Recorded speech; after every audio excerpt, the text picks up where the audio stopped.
galera, beleza? Como é que vocês estão, meus amigos? O vídeo de hoje tem muita coisa pra gente comentar, dividi aqui em 6 partes.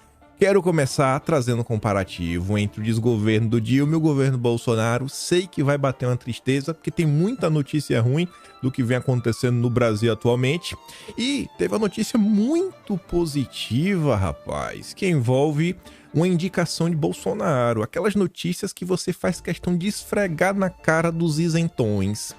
E ainda falando sobre as notícias estranhas do desgoverno, teve uma que chamou a atenção não só o que o Alckmin disse, mas onde o Alckmin falou e quem estava patrocinando o evento. Enfim, até outras coisas. Teve inclusive uma que Bolsonaro postou e só não é mais absurdo que a notícia que repercutiu a postagem de Bolsonaro. Vocês vão entender. Depois vamos falar da turma da direita. Ontem teve algumas confusões, Bolsonaro até comentou sobre o caso, mandou um áudio, quero falar sobre isso, para depois falarmos sobre nossa democracia, o consórcio não, mais especificamente a Rede Globo, indignada com o marco temporal, como assim um congresso quer pautar nessa agenda do atraso, mas tem algumas coisas interessantes e tem uma PEC aí que foi proposta que, se avançar, promete. Acho difícil. Vocês vão entender que pauta é essa. Essa realmente coloca alguns limites. Depois, vamos falar da economia e o Haddad realmente tem motivos para estar preocupado e chorando. Além dos problemas que está tendo aí, o dia de ontem foi divulgado que ele bateu a meta, mas é a meta anual e é uma meta negativa. É o déficit do Brasil, ele queria fechar o ano com 1% e já está menor do que 1%, né? Com menos 1%, já passou disso, que já passou dos 100 bi negativos. Ontem o Tesouro divulgou os dados extremamente preocupantes para o desgoverno, o que inclusive compromete a 2024. Teve alguns economistas falando que o amor acabou, fazendo algumas análises do momento atual, criticando o governo. Confusão. Muita coisa para a gente comentar, para depois falarmos sobre Petrobras, Agenda Verde, Dilma, mais algumas coisas que a gente está rolando. E se der tempo no final, mais alguns assuntos ligados à Agenda Verde. E vamos começar porque temos que comentar sobre algumas notícias ruins aí do desgoverno. Teve uma pesquisa que eu já mostro para vocês. Governo firma contrato de 87 milhões sem licitação e não recebe os remédios. Rapaz, o contrato foi firmado em abril. Era esperado que fossem 5 parcelas. 87 milhões sem licitação, né? Com despesa de licitação. Não chegou nada. O que eu posso falar? É uma grande coincidência. A mesma coincidência que aconteceu, quem sabe, naquele escândalo do consórcio Nordeste. É muito parecido, né? Muito parecido, mas tudo bem. Vamos deixar de lado, que eu tenho certeza que o governo Dilma estava com a melhor das intenções quando isso aconteceu.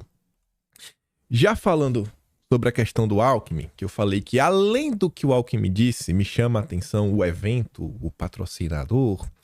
Essa notícia é muito clara, porque não restam dúvidas que o governo atual difere por completo do governo anterior, porque o Alckmin quer desfazer o que Bolsonaro fez. Então fica óbvio, ninguém vai questionar. E o que foi que Bolsonaro fez e que o Alckmin é contra? Zerar imposto. E sabe do quê? Medicamentos. Alckmin, como é que você vai fazer isso, rapaz? Como é que tá fazendo, Alckmin? O governo federal quer rever isenção de impostos de 400 medicamentos. O Alckmin falou assim, ó, na pandemia se justificava, porque eram coisas ligadas, né, ao que estava rolando lá atrás. Lá atrás se justificava. Só que, olha o que ele diz, zerar o imposto de importação, ou seja, é um imposto que não é aplicável às empresas nacionais. Vocês vão entender por eu marquei isso de vermelho. Para não ter risco de falta de desabastecimento. Alckmin falou isso em um fórum realizado pela farmacêutica EMS com o Grupo Esfera. Aqueles empresários, os melhores dos melhores, dos melhores dos melhores. Com o fim da crise sanitária, Alckmin disse considerar que não há mais motivo, né, para manter o tributo zerado. Aí, para mostrar para vocês por que eu fiquei assim, rapaz, muito surpreso, eu trouxe a tela do Google. Eu só botei para... Eu tinha uma dúvida na cabeça. Eu falei, rapaz, o Alckmin fala sobre reverter a isenção de imposto num evento que tinha uma farmacêutica patrocinando. Botei ali na farmacêutica MS. Aí o que é que aparece? É a maior empresa doméstica, ou seja, brasileira, de medicamentos. O Alckmin quer acabar com o imposto zero por medicamento importado.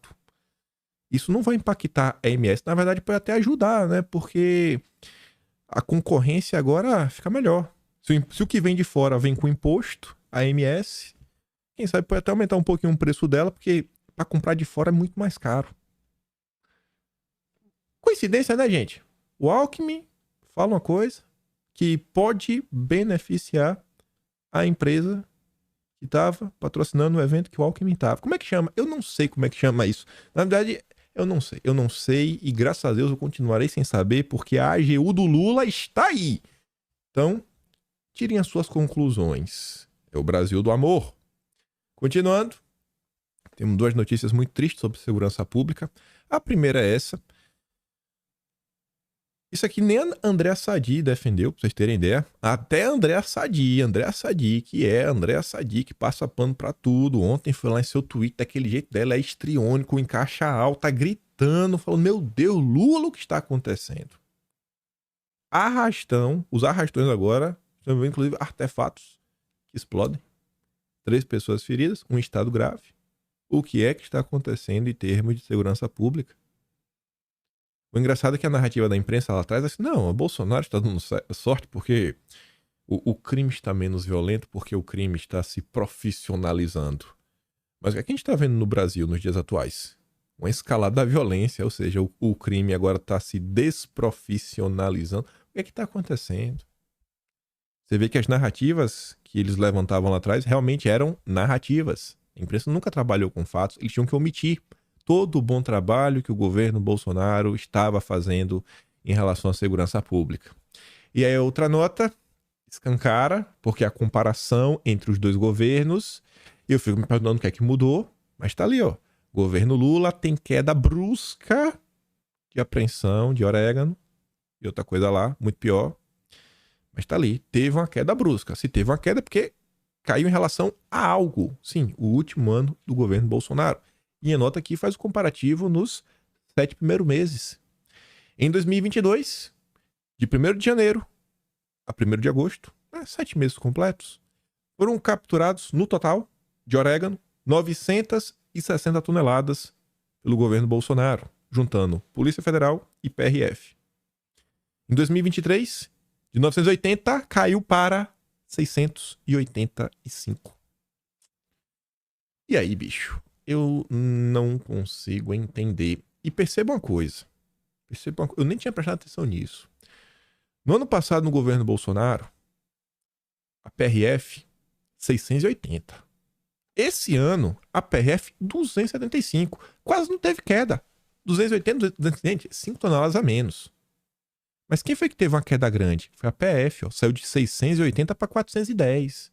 Então, aquela história que a PRF é do mal... Não, quer dizer, parece que a PRF realmente é bolsonarista, né? Porque ela continua com bom trabalho. Parabéns, PRF, continua com bom trabalho de vocês. É isso aí que o Brasil espera.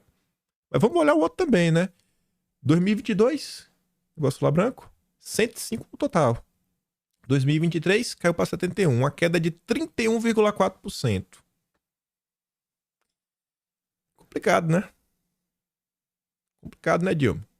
Complicado. E é por essas e outras que você está vendo essa tendência na sociedade.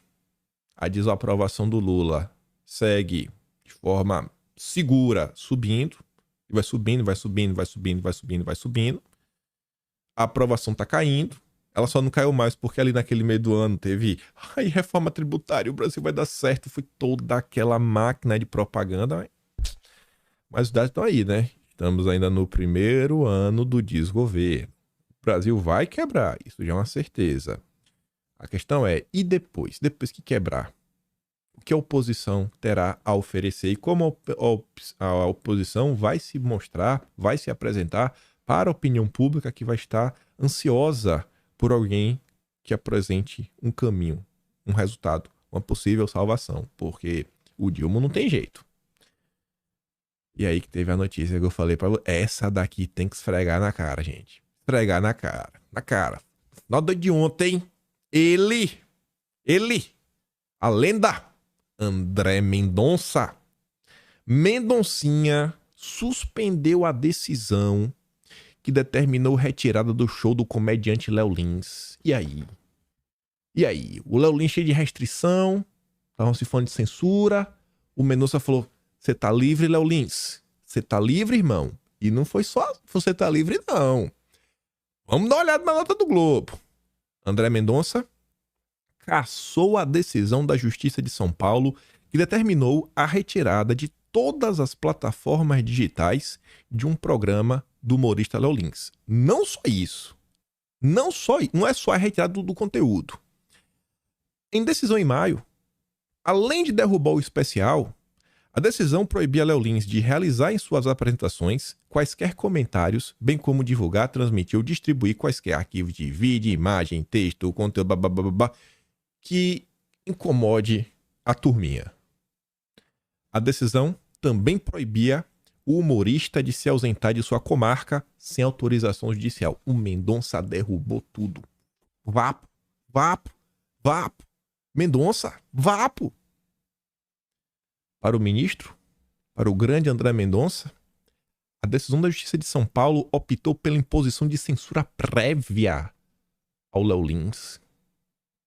O Mendonça chamou o que fizeram com o Léo Lins de censura prévia, adotando-se técnica coativa que, inclusive, gera grave insegurança jurídica, além de franca violação aos princípios da proporcionalidade e da razoabilidade. E parou por aí? Não.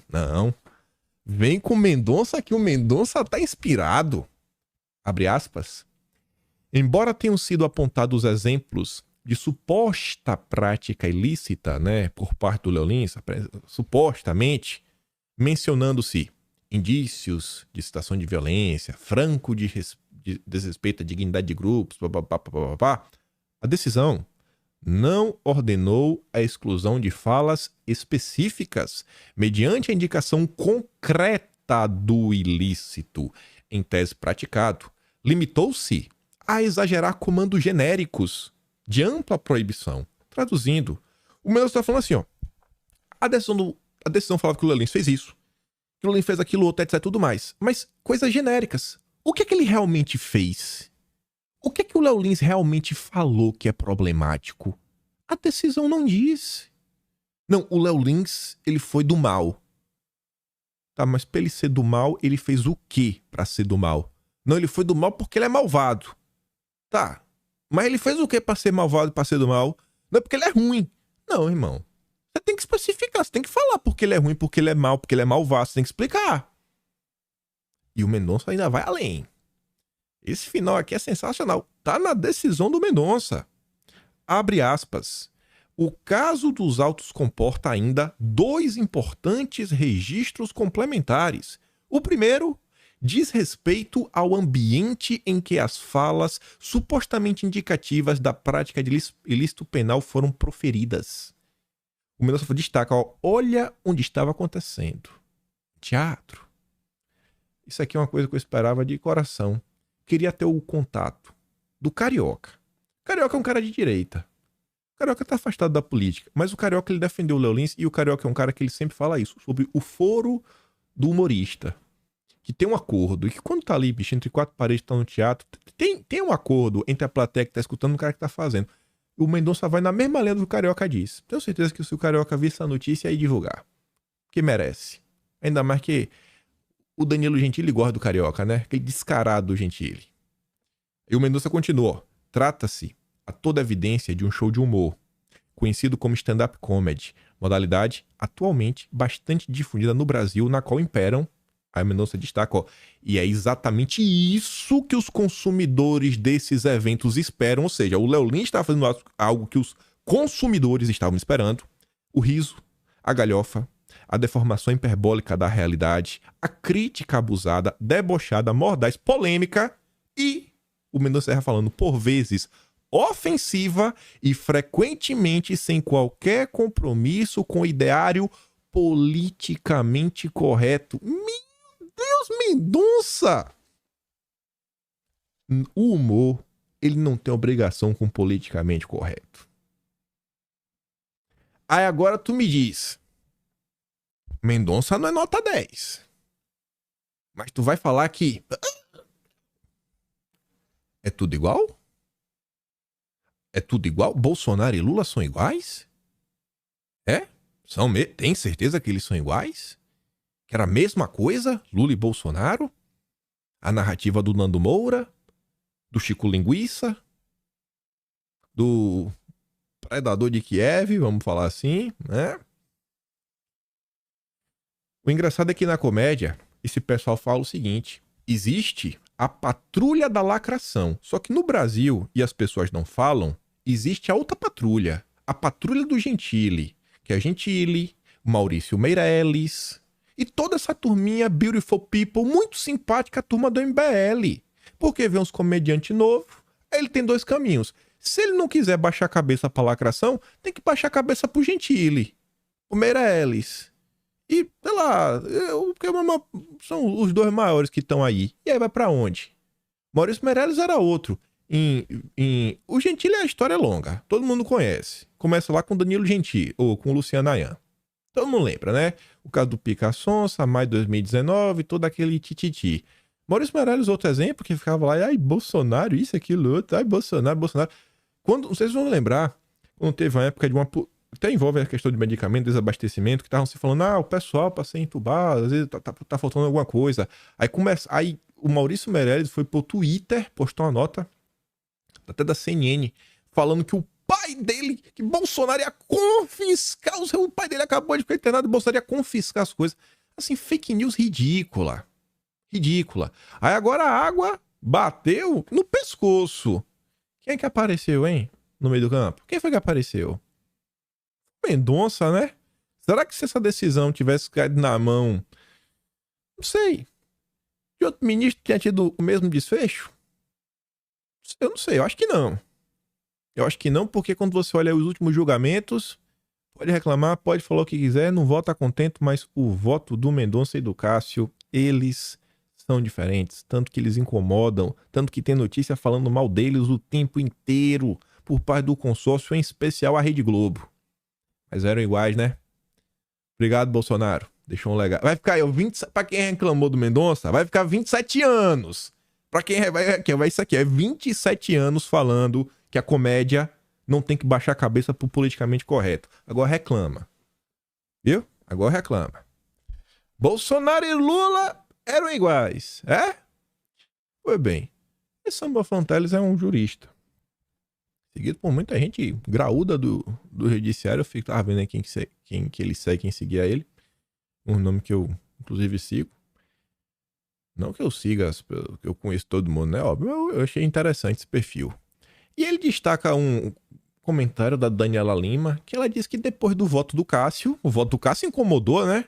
Teve o voto do Cássio e ela falou que teve gente que correu pegar o celular pra falar com a imprensa. Eu falei, uai, mas como assim, rapaz? Esse comportamento é meio estranho, né? E aí o Samuel Fonteles fala assim, uma pena. Que aí tá falando questão da pena. O povo foi indignado com o voto do Cássio em relação à pena, né? Do julgamento do dia 8. Ele falou, uma pena varia em função da subsunção operada entre as singularidades do caso e o método trifásico de Nelson Hungria. O que um juiz pensa ser necessário transmitir simbolicamente não interfere na dosimetria da pena. Se a notícia for verdadeira, é grave. Se não for, é grave também. Outro jurista, Horácio Neiva, fala assim, após o voto do ministro Nunes Marques, eu rapidamente recebi mensagens de integrantes do Supremo dizendo assim não dá. Daniela Lima recebeu esse comentário. Ela disse, mais uma para a campanha, pelo fim da instituição, em off, né, da turma inominável. Pensem aí, a primeira reação de um ministro após o voto do colega é mandar zap para jornalista. Mas eram iguais, né? Eram tudo igual. Eu sei que bate uma saudade. Mas, gente, é isso daí. Mais um aqui pra gente comparar ainda no mundo jurídico. Eram tudo igual, né? Substituta de Aras, tira do posto o colega que poupou Jair Bolsonaro. No lugar de Lindora, de perfil conservador, notoriamente próxima a Flávio Bolsonaro, assume a subprocuradora Ana Borges, que tem especialização em direitos sociais, do consumidor e na área ambiental. Em artigo publicado no site do J, é um site mais progressista, em março de 22, ela escreveu que o desmonte do sistema patriarcal é responsabilidade de toda a sociedade de homens e mulheres. A gente tinha a Lindora, agora a gente tem a Ana Borges. Era tudo igual, né? Lula e Bolsonaro, tudo igual. Lula e Bolsonaro, tudo igual.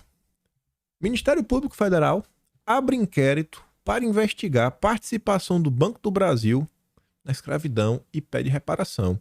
Aí você para e pensa, pô, realmente, isso é complicado. Um banco estatal está participando? Trabalhos... Não, gente, pelo amor de Deus, a gente tá vivendo nos dias de hoje. É inconcebível nos dias atuais que tenha alguma pessoa trabalhando que seja de forma análoga à escravidão. Só que tu vai tentar entender mais um pouco sobre este inquérito, aí tu descobre que nada tem a ver com os dias atuais. A Procuradoria Regional dos Direitos do Cidadão abriu um inquérito civil público para investigar o papel do Banco do Brasil e de seus acionistas na escravidão e no tráfico negreiro durante o Império, de 1822 a 1888.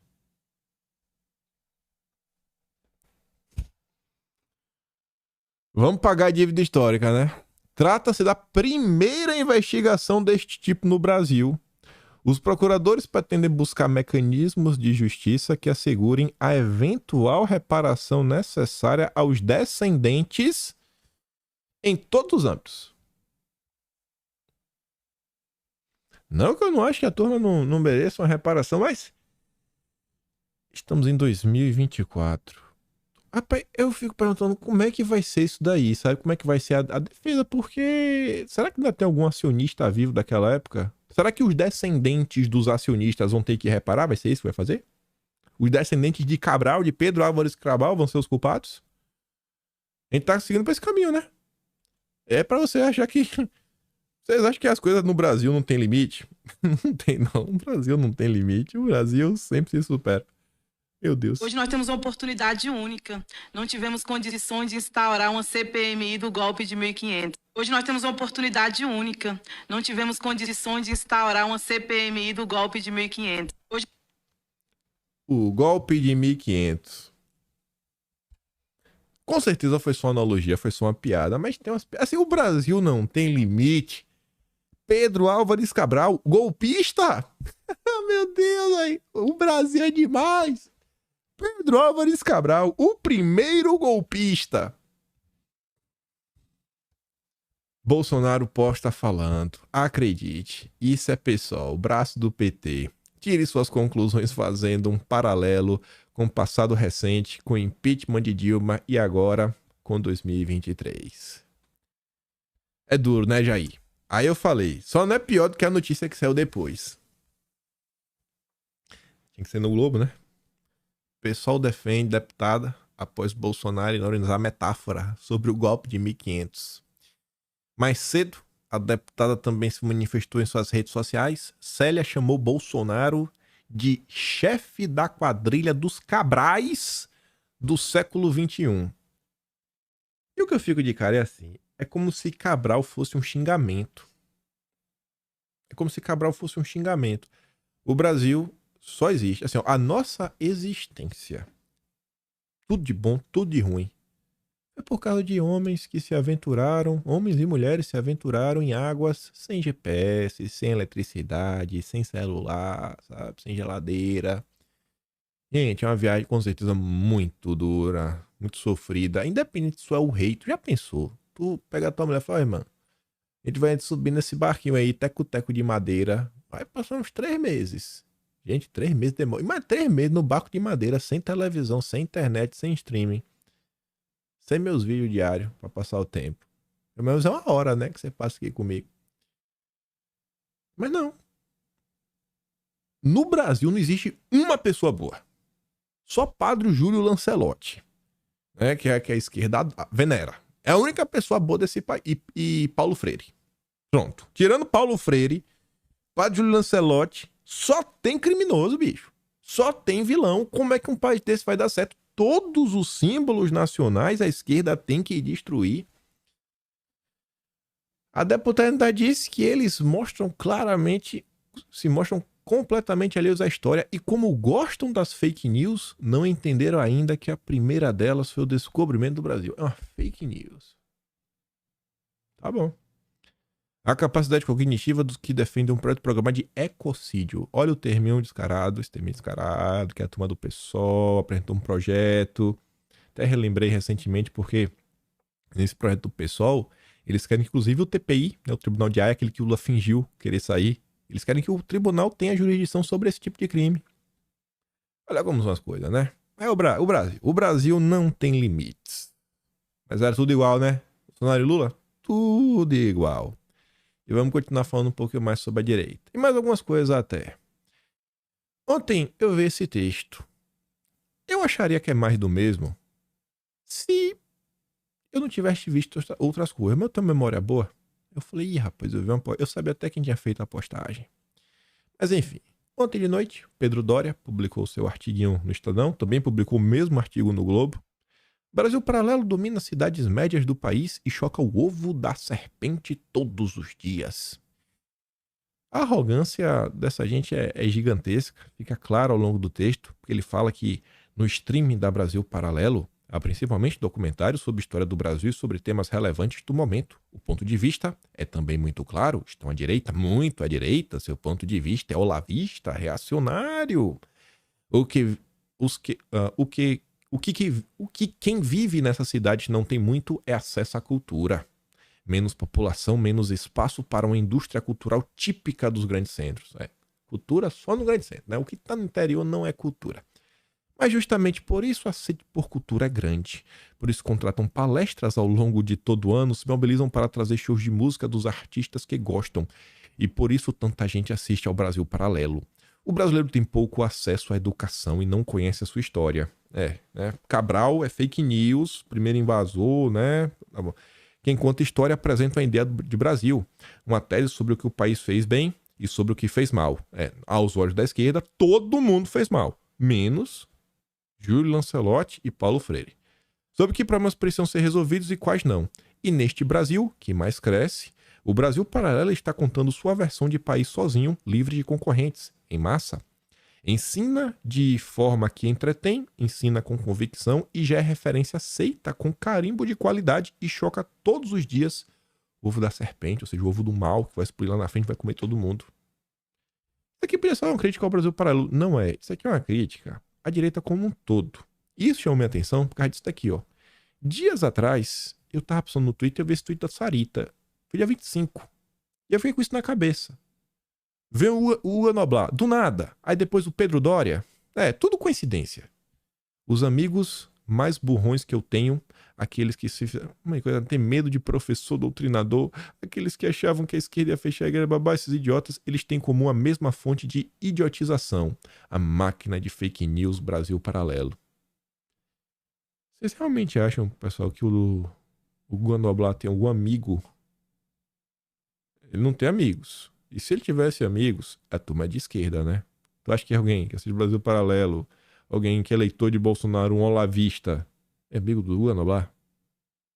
Quando eu vi isso, a Sarita falou, ó, apito de cachorro contra Brasil Paralelo. Apito de cachorro assim, ó, você dá o comando e vem todo mundo seguindo. Ó, a ordem é, destrói isso daqui.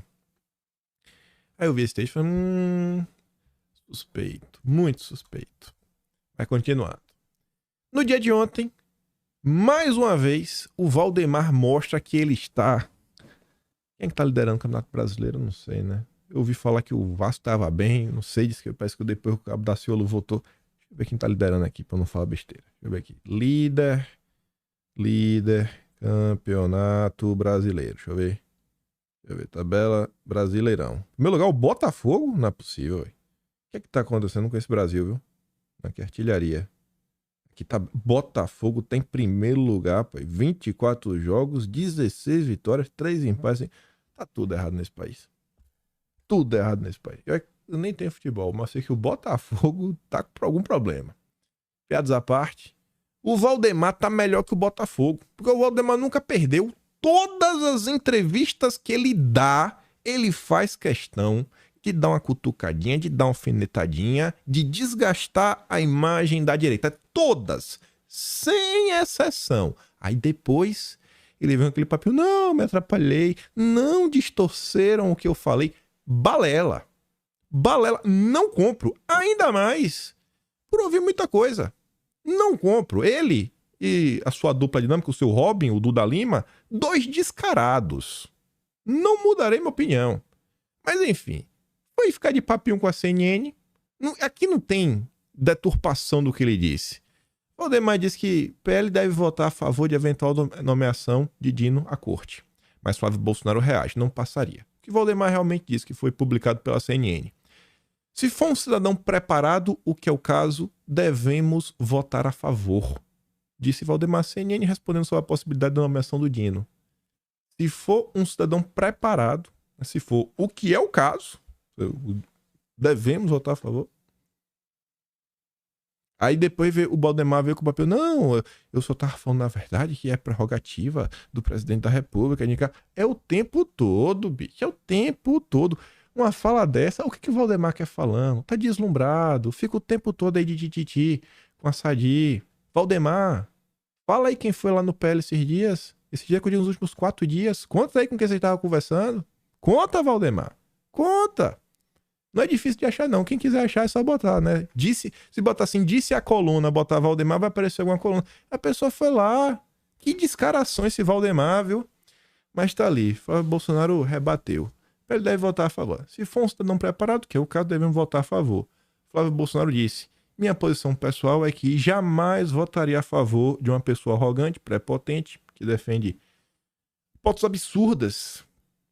Nem vou continuar lendo o resto. Já deu um enquadro no Valdemar ao vivaço. Parabéns, Flávio. Parabéns. E aí o Jair, com toda a sua humildade, apareceu, sabe? Colocando, sei lá, os interesses da direita acima de tudo e tentou dar uma acalmada no jogo. Olha aqui, eu tive contato agora há pouco com o presidente do partido e com alguns senadores do PL.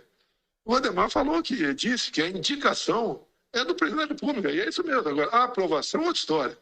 Então, segundo ele, foram além do que ele respondeu e falaram que o PL votaria favorável.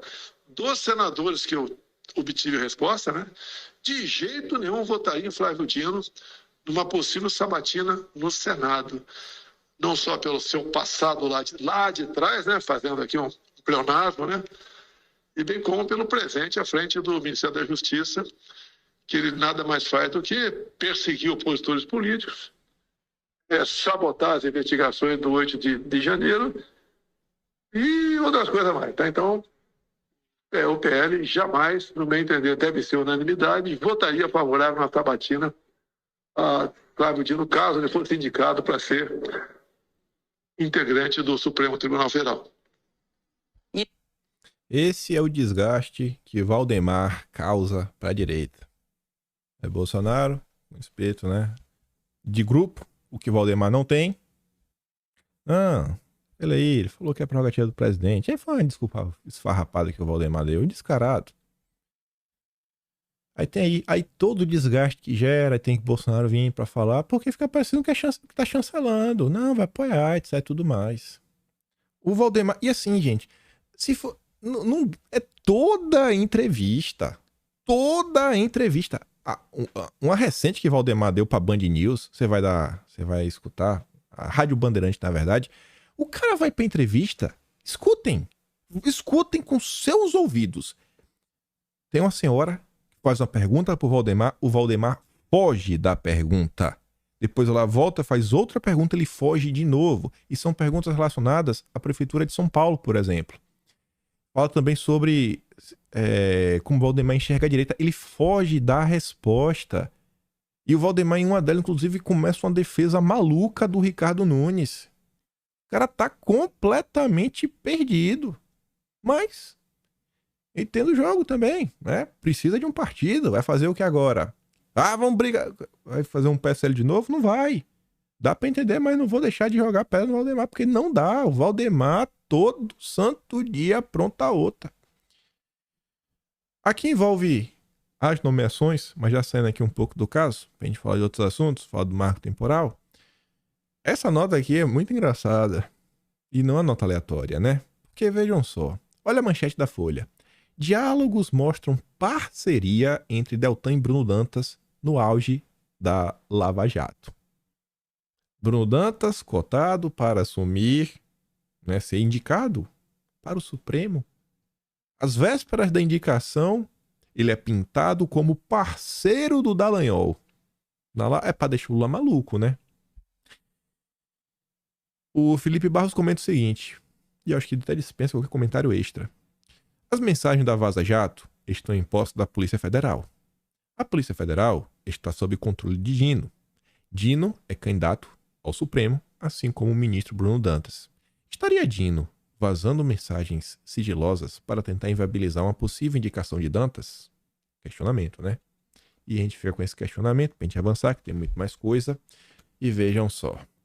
Vocês estão vendo o que está acontecendo no Brasil, as discussões, marco temporal, assunto sério. E aí vem a turma da Globo News. O Paulino fala sobre os embates entre poderes e protagonismo do judiciário. É preciso que haja um ente que é o judiciário para garantir que o que é o correto, o que é avanço, se sobreponha ao atraso. Quem é que julga o que é certo ou errado? Quem é que julga o que é correto? Quem é que julga o que é avanço? São eles, né? É a turma da Globo. O atraso hoje é representado pela maioria do Congresso. Mas o Congresso é a casa do povo. O povo que elegeu o Congresso. Ou seja, a maioria do povo brasileiro é atrasado. Eu espero que um dia o Congresso se debruce sobre a Rede Globo. Porque isso aqui não é mais torcida. Torcida é o que eles faziam no passado. E isso daqui é algo que nem os blogs petistas fazem. Nem os blogs petistas fazem isso daqui. Não dá. Não dá mais. A turma da Globo News está demais. E aí, enquanto eles ficam relativizando tudo e a todos, em prol de uma agenda anti-Brasil, o Pedro Pion, que é o presidente da FPA, postou isso daqui ontem. Ele postou um vídeo falando, ó, não reconhecer o marco temporal é um baita problema, né? Que inclusive vai colocar em xeque o direito de propriedade e vai causar insegurança jurídica no campo. Índios invadiram uma fazenda em Tamarana e alegam que, como o judiciário derrubou o marco temporal, eles teriam direito àquela terra. Não, a gente viu que derrubou, a gente invadiu. E aí? Bacana, né? Oposição avisa. Vai derrubar o veto de Lula do marco temporal. Vai vetar Lula. A gente vai derrubar. Se o Congresso derrubar o veto, o que nem foi oficializado, o marco temporal ganha força de lei, com um caminho pavimentado para ser questionado junto ao Supremo, que já se posicionou pela inconstitucionalidade. A judicialização do tema são vistas, não sei porque né? É vista como favas contadas nos gabinetes de Brasília. Mesmo nesse cenário da Corte derrubar a lei do marco temporal, o Congresso promete reação. Se isto acontecer, aprovamos uma PEC. Antecipa Ciro Nogueira. Mudar a Constituição, então, seria a saída para acabar com a inconstitucionalidade do projeto. Quero ver até onde o nosso Congresso realmente está disposto aí em relação ao marco temporal. Aí vem a Mira Leitão. Congresso está querendo mostrar a revanche do bolsonarismo de direita mais extremada. O ruim é quando a direita democrática se junta a essa extrema direita. Olha a chamada, gente. Ruralistas preparam novo ataque. É ataque. Exercer as suas prerrogativas de legislador é um ataque. Isso aqui não é jornalismo. Isso aqui já passou do nível de torcida. E aí o que eu falei pra vocês. Essa daqui eu não sei se avança. Mas se avançar, daqui tem cara que vai dar confusão. PEC que permite derrubada de decisões da Suprema Corte é protocolada com apoio de 175 deputados. Vai tramitar. Se realmente botarem para tramitar, passar para o CCJ, passar pelas comissões, for aprovada no plenário da Câmara com 308 votos e ir para o Senado, só de ir para o Senado eu já vou ficar muito surpreso. Mas vamos ver. Não sei se tem clima para isso, mas essa daqui é problema. Essa daí é... A turma tá dando a cutucadinha. Uma cutucada. Vamos continuar. Pra vocês, né? O Haddad tem muitos motivos para chorar. Você vê aqui, ó. Rogério Werneck, que é um economista, escreveu um texto aí no Estadão falando assim que a percepção de esgarçamento do quadro fiscal se espalha no mercado. Todo mundo percebeu, né? O rei está nu. Acabou a festa. O Brasil quebrou. O que está acontecendo? Quebrou. E agora? O que vai acontecer?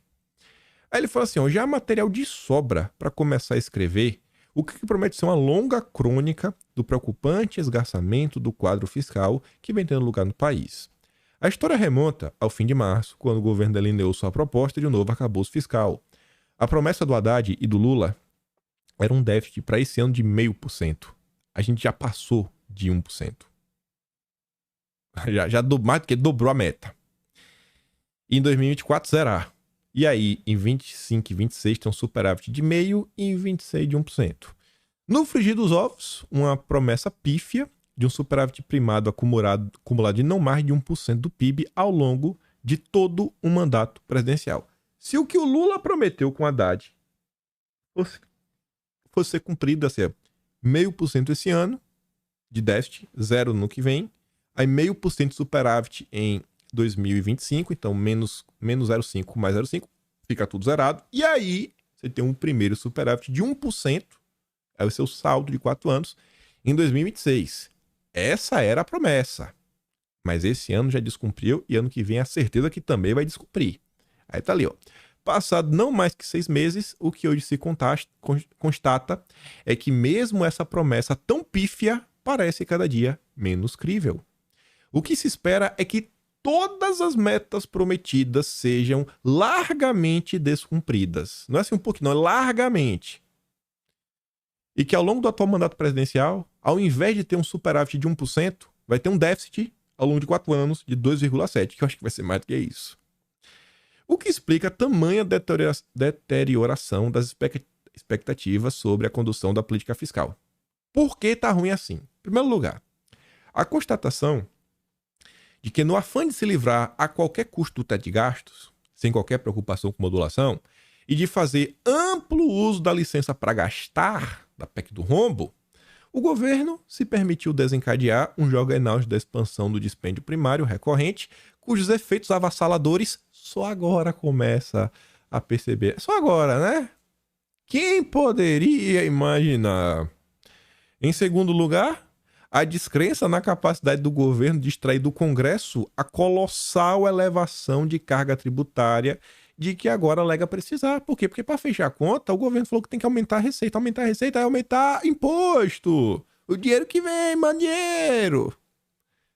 É difícil que se disponha, né, o Congresso a entregar todo o aumento da carga tributária que o plano almeja. Não vai fechar a conta. Por último, não parece nada claro, à medida que as contas públicas continuam a se deteriorar, que haverá um momento em que serão deflagrados mecanismos eficazes de correção de rumo, ou seja, cortar receita. São os gatilhos do arcabouço fiscal. Ele vai achar, ei, Lula, não pode gastar. Lula, para de gastar. Capaz de repor a política fiscal em rota mais consequente. O governo não parece ter o grau de convicção requerido para fazer a correção que se fará necessária. Na esteira do avanço do ciclo eleitoral, para piorar, ano que vem, eleição, gastar, né? Festa!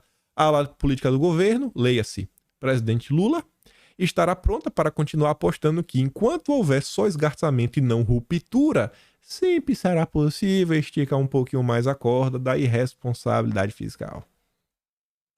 Mandou um recado.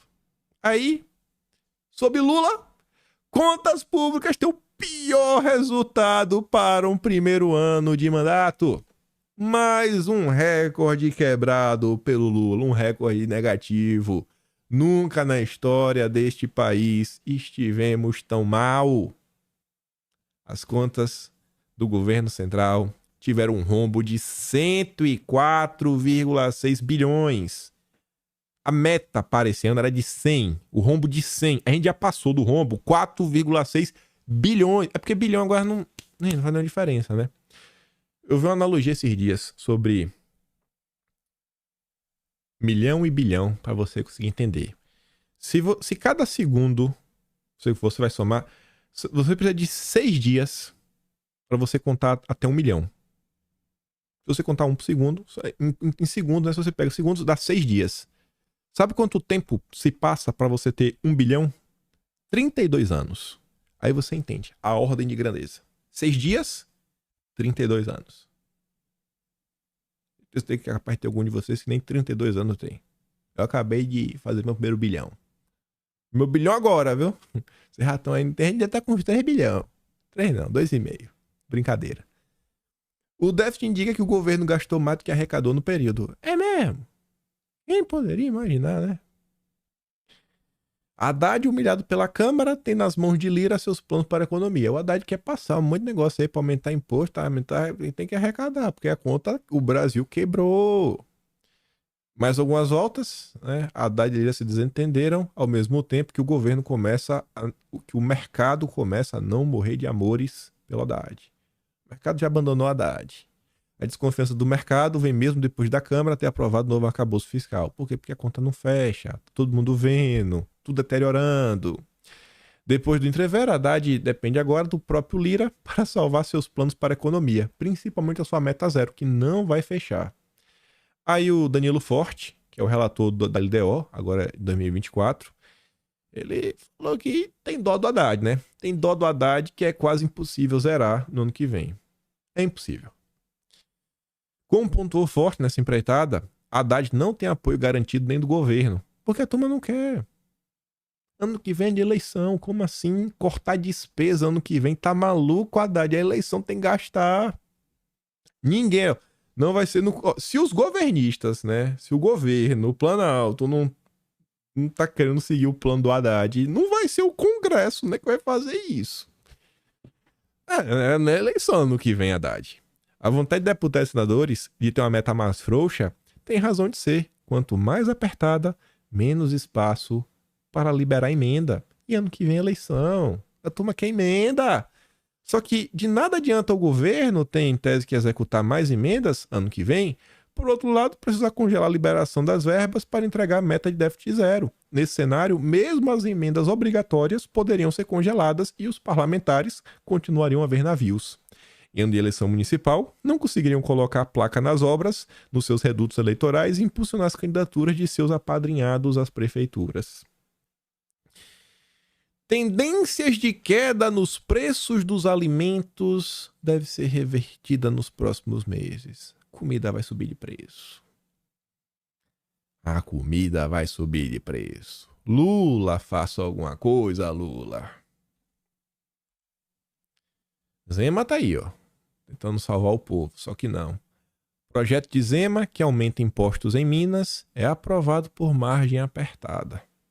A única coisa que o pessoal conseguiu de última hora foi tirar alguns itens. Tá ali, ó. Os deputados estaduais fizeram mudanças em relação ao texto proposto inicialmente por Zema, além da ração PET. Um acordo entre o governo e a oposição, firmado pouco antes da votação, também retirou shampoo, protetores solares e itens de higiene bucal da lista de bens considerados supérfluos, que terão imposto aumentado. Zema não queria que o povo escovasse os dentes, né? Rapaz, que Zema, que cara é esse, viu? Zema, deixa o povo escovar o dente, Zema. Imposto de higiene bucal, meu Deus do céu. Continuando aqui, ainda sobre imposto, mercado de carbono. Relatoria do PL do mercado de carbono fica com o deputado do PV, do Partido Verde. O deputado Aliel Machado foi designado relator do PL da regulação do mercado de carbono. O texto propõe benefícios fiscais a empresas que reduzirem emissões de carbono. Quem será que vai ter condição de ter esse tipo de tecnologia? Eu lembro que saiu uma nota esse ano, falando que a BRF Foods, só para conseguir o mapeamento, sabe, e se tornar muito SG, gastou este ano, a BRF, 400 milhões. Agora sim, uma vez que você gasta o dinheiro, você tá na vantagem, você está na vanguarda, você vai ter redução de imposto. Ou seja, o seu produto vai ser mais barato. Então você gasta 400 milhões, aí depois o preço do seu produto cai. Aí o seu produto fica muito mais competitivo do que o produto do coleguinha. Seu Zé, da Dona Maria, do pequeno, né? Do pequeno, do médio, empresário. Então você gasta 400 de frente, para depois o seu produto ficar bem baratinho. e aí você vai ter uma ampla vantagem no mercado, você vai vender um monte, e os seus Dona Maria não vão conseguir, você vai lá e compra. Você, na verdade, conquista, né, a fatia de mercado de seu Dona Maria. Sensacional! Governo Lula não deixa nenhum gigante, nenhum burguês para trás. Parabéns a todos os envolvidos. O texto prevê cortes de impostos federais, IPI, PIS, PASEP e COFINS para produtos que tenham sido fabricados sob método de redução de intensidade de carbono. Se você é um pequeno e médio proprietário, se preocupe, reze, porque só Deus nesse país tá olhando para você. Só Deus. Tu não tá nem aí pra nada. Quem manda é os grandes lobbies. É isso aí que tá rolando. São os grandes empresários desse país que estão tocando essa agenda. Isso aqui tá considerado nível de Câmara. Tem 2 projetos de regulação do mercado de carbono. No Senado. Os senadores estão calados. O último comentário que eu vi de algum senador da direita foi a favor do mercado de carbono. Eu não vou dividir a direita, então não vou falar de quem foi. É uma entrevista da semana passada. Não vou falar. E agora tá na Câmara. Quero ver nossos deputados federais. Deputados, mexam-se. Pelo amor de Deus. Aqui, ó, o império do baixo carbono. Petrobras e Vale assinam um acordo para desenvolvimento de soluções de baixo carbono. Tá vendo aí, né? As empresas que vão investir em baixo carbono. Só gigantes. Olha, tá. Lula disse que Brasil passará Estados Unidos na questão de transição energética. Vai mesmo, porque lá já deram a banana. Lá eles estão preocupados com... Eles realmente estão preocupados, né, em reindustrializar o país. O bicho tá pegando. Todo mundo vendo aí esses últimos conflitos que o mundo passou. As quebras na cadeia produtiva que não adianta você ficar dependente de tudo.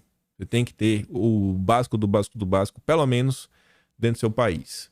Mas tá ali. O Lula disse que o Brasil vai passar os Estados Unidos. Ele vai mostrar pro Biden, pro seu amigo, pro seu chefe, né, que ele é um vassalo, no Brasil, que ele vai botar o Brasil de joelhos, tá ali, ó, dentro da questão energética, a transição de energia fóssil para energia limpa. Nesse aspecto, acho que o Brasil se tornará a menina dos olhos do mundo. E nesse aspecto, que o Brasil pode se transformar num país imbatível. Do ponto de vista de... vai ser muita competitividade, né? Um monte de taxa para você se adequar, um monte de custo, e o Brasil vai ser mais competitivo. Não vai ser o oposto, não? Eu acho que o Brasil vai ser menos competitivo. Eu acho que é isso que vai acontecer. Mas quem sou eu na fila do pão, né? Hashtag confia no Lula. Aí sobre essa questão de transição ecológica, uma análise... nos últimos dias aí que eu achei interessante, resume muita coisa, de uma forma muito didática, muito clara. As pessoas comuns conseguem entender o que tem por trás de algumas coisas que está acontecendo, que tá ali, ó. Os problemas do plano de transformação ecológica do governo, né? Do Lula. Segundo matéria do Estadão, o pontapé inicial foi dado nesta semana com a apresentação do parecer da senadora Leila, relatora do projeto que cria um mercado regulado de crédito de carbono no país. A proposta regulamenta como vai funcionar o direito das empresas de poluir com base em um teto para a emissão, estimado em 25 mil toneladas de carbono por ano. O projeto é a aposta principal de Haddad para o novo plano de desenvolvimento econômico para o país crescer mais rápido e com baixa pegada de carbono. Abre aspas. O mercado regulado de carbono é inspirado em práticas internacionais, como as da União Europeia. Não se trata apenas de um mercado de crédito, mas de colocação de um limite de emissões, afirma Rafael Dubeus, que está à frente dessa agenda no Ministério da Fazenda. O projeto define que as instalações que excederam o limite deverão comprar esse direito por meio de cotas. Não parece, entretanto, que o melhor caminho para o Brasil entrar em uma nova fase de desenvolvimento seja começar vendendo o direito de poluir. Não é bem por aí que as coisas no Brasil vão avançar. E estabelecendo impostos seletivos para compensar as externalidades negativas das grandes empresas poluidoras. As empresas brasileiras já atuam em um ambiente internacional altamente protecionista, onde medidas ambientais são utilizadas, na maior parte das vezes, como barreiras à entrada dos produtos brasileiros em mercados altamente protegidos. Já destruiu o argumento do Lula, né? Que a gente vai ter mais competitividade. O sistema tributário brasileiro é um dos mais complexos do mundo e um dos que mais tributam a produção. O custo de capital pago pelas empresas brasileiras provavelmente é o mais elevado do mundo. Imaginar, portanto, que vai se dar um novo impulso ao desenvolvimento do país, aumentando ou criando impostos, mesmo que seletivos, e aumentando assim os custos de produção, não parece ser uma boa ideia. Ele ainda diz, né? E você está fazendo isso enquanto as grandes potências industriais, como Estados Unidos, os comunas, a Índia, não fizeram e nem pretendem fazer nada disso. Além disso, eles dão enormes subsídios para suas indústrias. No Brasil não tem subsídio, tem uma bola de ferro no pé, tá amarrando, vai, você amarra o cara vai, produz aí, o cara tá todo amarrado. No lugar que tu produza.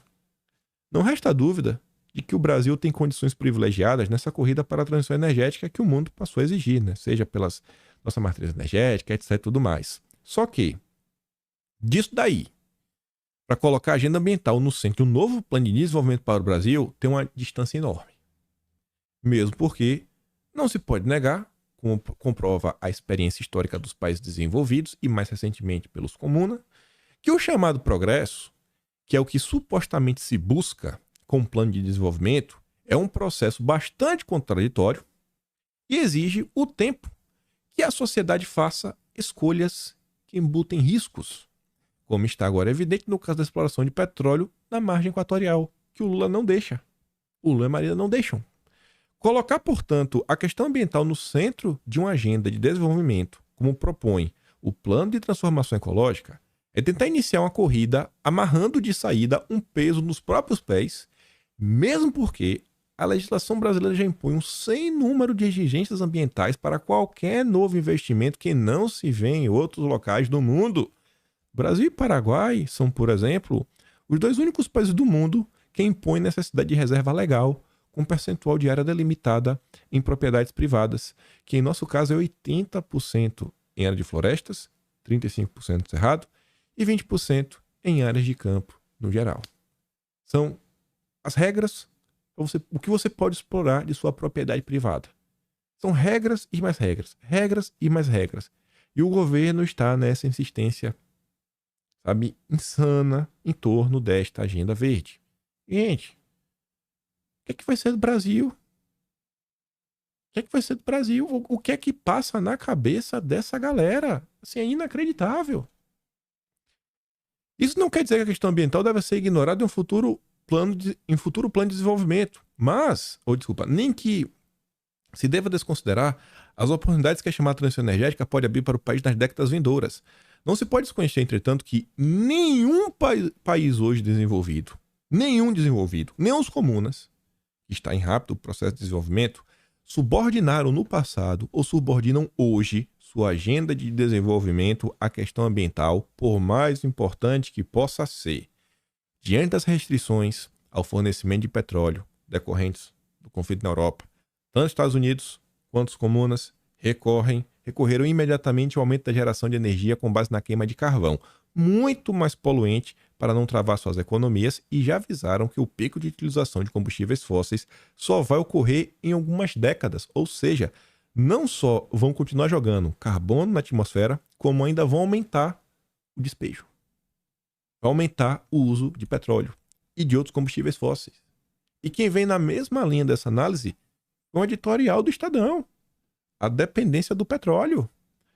O secretário-geral da OPEP, né, defende que fortes investimentos em energia renovável sejam acompanhados em outros, igualmente pesados, na exploração de petróleo. Quem investir em catavento, investe, mas investe em petróleo, irmão. Olha quem está falando. Investe em petróleo. Segundo ele, o subinvestimento crônico na indústria petrolífera precisa ser corrigido rapidamente, sob pena do mundo amargar um déficit de 16 milhões de barris no dia no setor no curto espaço de 5 anos. Imagina a gente em 5 anos ter racionamento de combustível. Já imaginou? E petróleo, diesel principalmente, não é só para caminhão não, viu?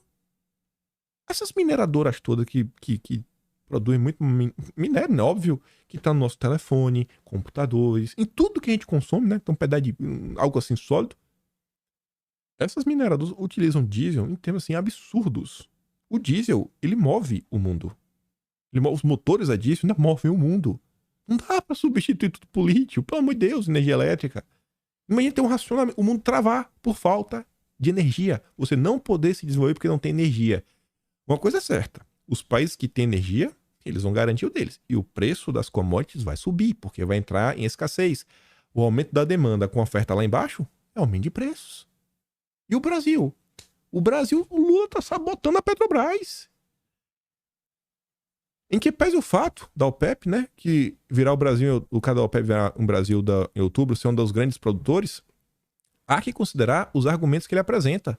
O principal deles é a alta dependência mundial do petróleo, atestada por instituições de consultorias independentes que manteve na faixa de 80% nos últimos 30 anos. E não baixa. Pode-se imaginar os efeitos catastróficos que a adesão a um ritmo muito acelerado da queda na produção causaria à economia mundial. Por se tratar de empreitada complexa, a transição energética demanda planejamento e execuções longos. São décadas de iniciativas e não significa que ao final a geração fóssil vai ser extinta.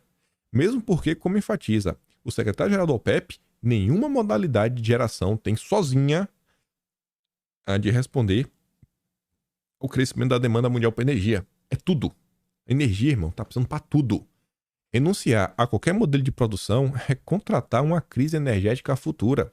Nesse contexto, o Brasil encontra-se, como já dissemos, neste espaço, em um momento limite para tomar decisão, que definirá a posição que o país vai ocupar ao final da transição energética, segundo especialistas, que só vai vir depois de 2050.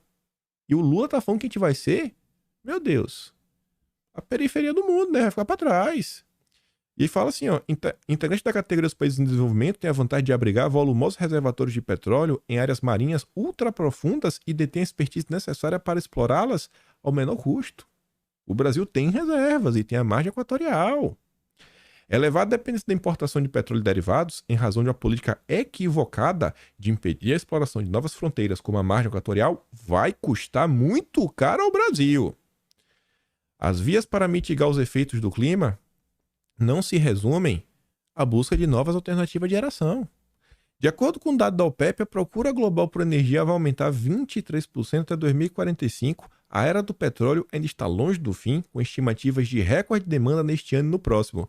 Exigências de descarbonização da atividade de exploração, produção e refino são mais plausíveis do que a pregação cega pela interrupção dos trabalhos exploratórios em novas jazidas, que é o que a Marina Silva defende. Aqui tinha mais algumas coisas, a gente comenta depois. Mas olha esse final. Economia fiscal, o país quebrou. Quebrou. Não tem o que falar. Quebrou. Vai aumentar a dívida brasileira, que vai aumentar os juros, vai diminuir o espaço no orçamento para novos investimentos. Quebrou. Eu acho que vai também puxar o dólar lá para cima. E juros sem sombra de dúvidas. Além disso, vamos ter problema num futuro próximo por falta de energia. Que o Brasil tem abundância, mas Lula e Marina não deixam que o Brasil se desenvolva. E lembrem que o PT era o centro do petrolão. Não é o gente que tem o PT, petrolão, e a Petrobras não pode explorar. Vocês não estão vendo que tem algo muito errado acontecendo com essa agenda? Vocês não estão vendo que tem algo muito errado acontecendo neste país? Enfim, né? A única coisa que eu sei é que Lula e Bolsonaro não são iguais. Esfrega aquela informação do Léo Dias. Mas esfrega na cara do isentão. Esfrega na cara. Vou mandar o vídeo de Bolsonaro. E o outro que eu dei play, que foi de quem mesmo? Não, foi de Bolsonaro, os dois foi ele que postou no Telegram, link tá na descrição. E se gosta do meu trabalho, posta também no canal. Tem um botão de valeu, tem um peixe na descrição, tem um Atlas Brasileiro, kimpen.com.br e compartilha o vídeo, né? Compartilha, volta amanhã, você pediu, porque eu quero estar aqui, eu quero ver vocês. E deixa aquele grande beijo, abraço, tamo juntos. Valeu, meus amigos. Fui!